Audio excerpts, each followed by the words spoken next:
Hello दोस्तों, कैसे हैं आप सब। ड्रीम्स मोटो में एक बार फिर आपका स्वागत है। दोस्तों, जो भी स्टूडेंट्स हैं जो 2023 में नीट एग्ज़ाम में पार्टिसिपेट करने वाले हैं, होप सो आपने अभी तक जो नीट का 2023 के लिए जो एप्लीकेशन फॉर्म है उसको फिलअप कर दिया होगा। और अगर नहीं किया है तो प्लीज़ जल्दी जाकर अपना जो एप्लीकेशन फॉर्म है उसको फिलअप कर दें। आज जैसे कि थंबनेल से आपको पता चल गया होगा कि आज के जो वीडियो का टॉपिक है उसमें मेनली हम जो है वो रिवीजन स्ट्रेटेजी के बारे में बात करने वाले हैं। तो जो भी स्टूडेंट्स 2023 में नीट एग्ज़ाम में पार्टिसिपेट करने वाले हैं उनके लिए ये वीडियो जो है वो बहुत ही ज़्यादा इम्पॉर्टेंट है, क्योंकि आप इस वीडियो में कुछ ऐसी रिवीजन स्ट्रेटेजी शेयर की गई हैं जो शायद आपकी जो परफॉर्मेंस है उसको थोड़ा सा बूस्ट अप कर पाएँ। तो अभी भी टाइम है, 30 दिन हैं अपने पास, जिसमें आप अपनी जो रिवीजन है उसको थोड़ा और बूस्टअप करके जो स्कोर है उसको सही कर सकते हैं। तो चलिए स्टार्ट करते हैं। तो सबसे पहले मैं जो पॉइंट डिस्कस करने वाली हूँ वो है, आपको पॉइंट जो है वो इधर मतलब आपको पता चल जाएगा, जिससे थोड़ी रिदम बनी रहेगी।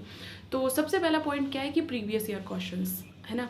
अब जितने प्रीवियस ईयर क्वेश्चंस जितने आप अवेलेबल हो सकते हैं आपके लिए, जितने आप कहीं से मतलब फाइंड आउट कर सकते हैं, ज़्यादा से ज़्यादा प्रीवियस ईयर क्वेश्चंस जो हैं उनको सॉल्व कीजिए ज़्यादा से ज़्यादा। क्योंकि कोई भी एग्ज़ाम हो, मोस्टली जो पैटर्न है वो रिपीट होता है, कुछ ना कुछ तो मतलब जो क्वेश्चंस हैं ऐसे बहुत सारे पेपर्स में, मतलब जैसे कि फॉर एग्जांपल नीट में भी ऐसे बहुत ज़्यादा क्वेश्चंस मिल जाते हैं जो रिपीट होते हैं। तो अगर रिपीट हुए वाले क्वेश्चन आप अगर आपके हो जाते हैं तो आपको तो बेनिफिट ही है इससे।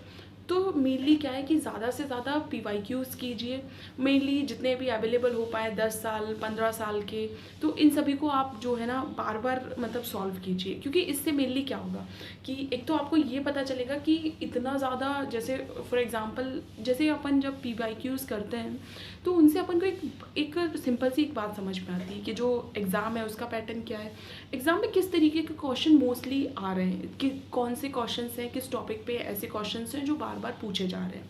तो जो PYQ सॉल्व करना है जो बहुत ही इंपॉर्टेंट है, जैसे कि आप सभी को पता है कि जो अब मेनली जो है वो 30 दिन बचे हुए हैं, 7 तारीख को में आपका एग्ज़ाम है।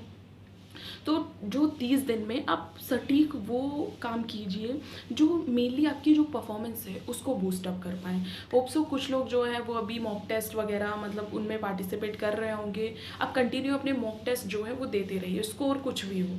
क्योंकि उससे क्या होगा कि जब आप रियल जो एग्ज़ाम में बैठोगे तो आपको इतना ज़्यादा, क्योंकि मैं बहुत ज़्यादा ये हो जाता है कुछ स्टूडेंट्स के साथ कि वो जो टेस्ट वगैरह हैं उनमें अच्छा परफॉर्म कर रहे हैं, लेकिन जब वो एग्ज़ाम में बैठते हैं तो पता नहीं एंजाइटी थोड़ा सा मतलब थोड़ा डिस्ट्रैक्शंस, या फिर नए सेंटर में बैठे हैं तो मतलब इस तरह की कुछ प्रॉब्लम्स आ जाती हैं जो उन्हें मतलब उतना वो अच्छा स्कोर नहीं कर पाते हैं जितना वो नॉर्मली टेस्ट वगैरह में कर पा रहे थे।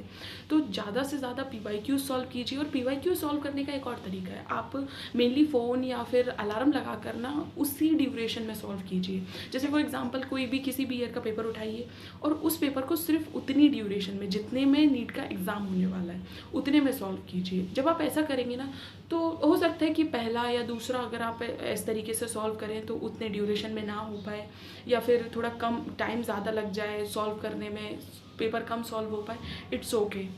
आपको थोड़ा तो मतलब आइडिया तो लगेगा कि मैं आखिर गलती कहाँ कर रहा हूँ। उसको प्रॉपर सॉल्व कीजिए, प्रॉपर उसको एनालाइज कीजिए कि मेनली आपने गलती की कहाँ, कौन सा टॉपिक पे आपकी ज़्यादा मतलब गलतियाँ हो रही हैं, क्या silly mistakes, for example silly mistakes.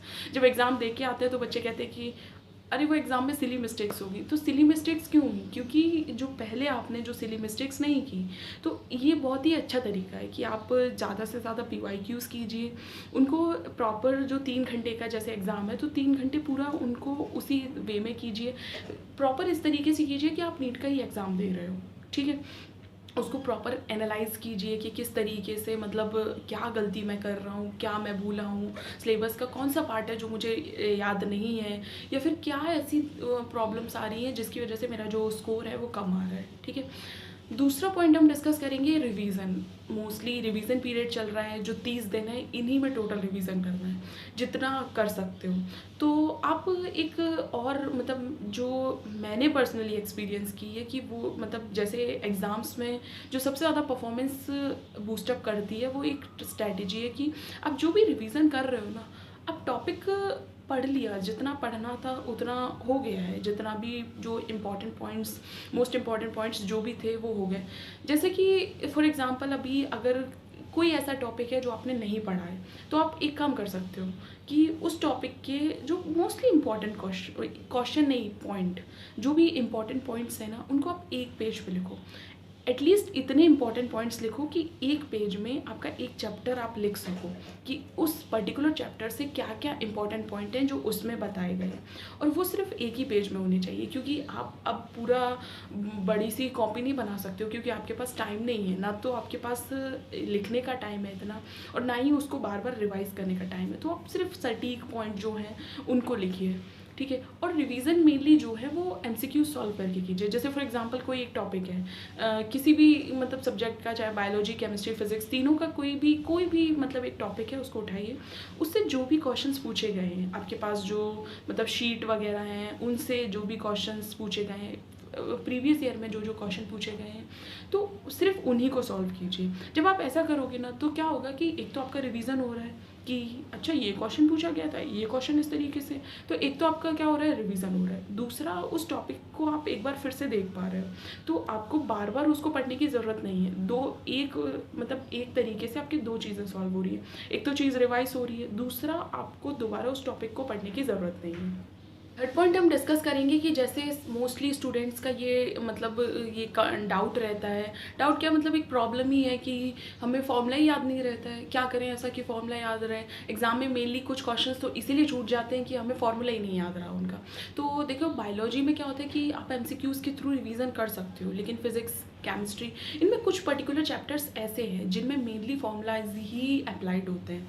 तो आप ऐसा कर सकते हो कि जैसे आप रिवीजन कर रहे हो इस पर्टिकुलर क्वेश्चन का, इस मतलब जैसे फॉर एग्जांपल फिजिक्स में आप कोई चैप्टर से रिलेटेड एमसीक्यूज सॉल्व कर रहे हो, तो उस एमसीक्यूज को सॉल्व करके टाइम हो सकता है आपके नोट्स बने हों, अच्छे से प्रॉपर नोट्स हों, फिर भी आप क्या कर सकते हो कि जो भी आप क्वेश्चन सॉल्व कर रहे हो, अगर आपको लग रहा है कि ये फॉर्मूला मुझे मतलब मेरे दिमाग से शायद निकल जाए, मुझे याद ना रहे, तो उसको आप पर्टिकुलर एक किसी पेज वगैरह में या किसी एक अलग से कॉपी बना सकते हो, उसमें लिख सकते हो पर्टिकुलर वो फॉर्मूला। ऐसा नहीं है सारे फॉर्मूले लिखने हैं, क्योंकि अब मेनली जितना कम से कम आप लिखो और ज़्यादा से ज़्यादा गेन करो, ठीक है, तो वो पर्टिकुलर फॉर्मूले ज़रिए लिख सकते हो। और दिन में कभी भी आपको जब भी टाइम मिल जाए, तो उसको एक बार बस आंखों के सामने से निकाल दो। आंखों के सामने से निकालने का मतलब क्या है कि एक बार बस सरसरा सा रिवीजन कर लो कि ये ऐसा वैसा। क्योंकि इससे क्या होगा ना कि मोस्टली बच्चों की यही प्रॉब्लम्स रहती है कि अरे ये फॉर्मूला थोड़ा सा दिमाग से निकल गया तो क्वेश्चन रह गया। क्योंकि एग्ज़ाम में सभी क्वेश्चंस इतने ज़्यादा वो नहीं आते हैं कि मतलब कोई सारे क्वेश्चंस ही कठिन आते हैं। कुछ क्वेश्चंस जो हैं वो मेनली कैसे आते हैं कि सिर्फ आपको डायरेक्ट उनपे कुछ ना कुछ फॉर्मूला या कुछ एक कंसेप्ट, दो कंसेप्ट लगाने होते हैं। तो इनमें आप मतलब मेनली जब अगर आसानी से क्वेश्चन सॉल्व हो रहे हैं, तो जितने ज़्यादा से ज़्यादा क्वेश्चंस आप आसानी से कर पा रहे हो तो उनको करो, जिससे स्कोर जो है वो आपका बूस्ट होगा, अच्छे से अच्छा स्कोर आप गेन कर पाओगे। 4 पॉइंट्स जो हम डिस्कस करने वाले हैं उसमें मैं आपको बताने वाली हूँ कि मेनली क्या है कि अभी लास्ट 30 डेज़ ही बचे हुए हैं। अभी भी बहुत से स्टूडेंट्स ऐसे होंगे जिनको ये लग रहा होगा कि मेरा ये सिलेबस नहीं हो पाया, मेरा वो नहीं हो पाया सिलेबस, मेरा ये सिलेबस नहीं हो पाया। तो क्या इसका एक बहुत ही सटीक जो मैंने अपनी पर्सनल लाइफ में एक्सपीरियंस किया है कि आप क्या कीजिए, जैसे आपके जितने टॉपिक्स हो गए हैं उतना ठीक है, आप एक पेज लीजिए, उस पर आप पर्टिकुलर वो टॉपिक लिखिए जो आपके नहीं हुए हैं, है ना। और आपको जब भी ऐसा टाइम मिलता है कि आपको लग रहा है कि आप एमसीक्यूज़ कर करके बोर हो गए हो, या एमसीक्यूज़ अब नहीं हो रहे हैं, इतने ज़्यादा कर लिए हैं और कुछ टाइम फ्री मिला है, तो आप उसमें ना वो पर्टिकुलर टॉपिक कीजिए। एक टॉपिक कीजिए, एक कर लेते तो दूसरा कीजिए, तीसरा कीजिए। इससे क्या होगा ना कि बिना टेंशन के आपके कुछ टॉपिक्स तो कवर हो जाएंगे। मान लीजिए आपके कुछ टॉपिक नहीं हुए हैं, 10 टॉपिक्स आपके नहीं हुए हैं, तो अब उस पर रोने का तो कोई फ़ायदा नहीं है कि अरे मेरे तो ये टॉपिक्स नहीं हुए हैं, अरे मेरे तो वो टॉपिक्स नहीं हुए, कोई फ़ायदा नहीं है उसका। आप इसके लिए सिर्फ एक काम कर सकते हो कि जो आप पेज लीजिए और उस पर कोशिश कीजिए कि आज मैं ये टॉपिक कंप्लीट कर लेता हूँ, कल मैं थोड़ा सा टाइम बचाकर वो टॉपिक कंप्लीट कर लूँगा। टॉपिक ना सही तो थोड़ा सा उसका ये तो देख लूँगा कि उस टॉपिक में मेनली क्वेश्चंस किस चीज़ से रिलेटेड पूछे जा रहे हैं।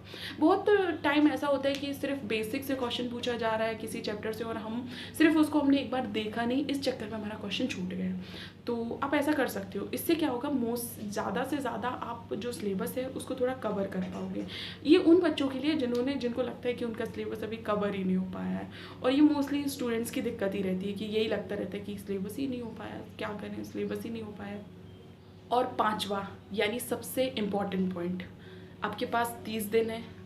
प्लीज़ कोई भी नेगेटिविटी लेके अपने दिमाग में मत बैठ जाना कि एक टॉपिक नहीं हो रहा है तो अब क्या होगा मेरा, ये टॉपिक नहीं हो रहा है तो अब क्या होगा मेरा। ये मोस्टली स्टूडेंट्स के दिमाग में आता है। जब भी कुछ अच्छा करने जाओ ना तो दिमाग ये एक क्वेश्चन फेंकता है कि अरे ये टॉपिक नहीं हुआ, कहीं इसी से क्वेश्चन आ गए।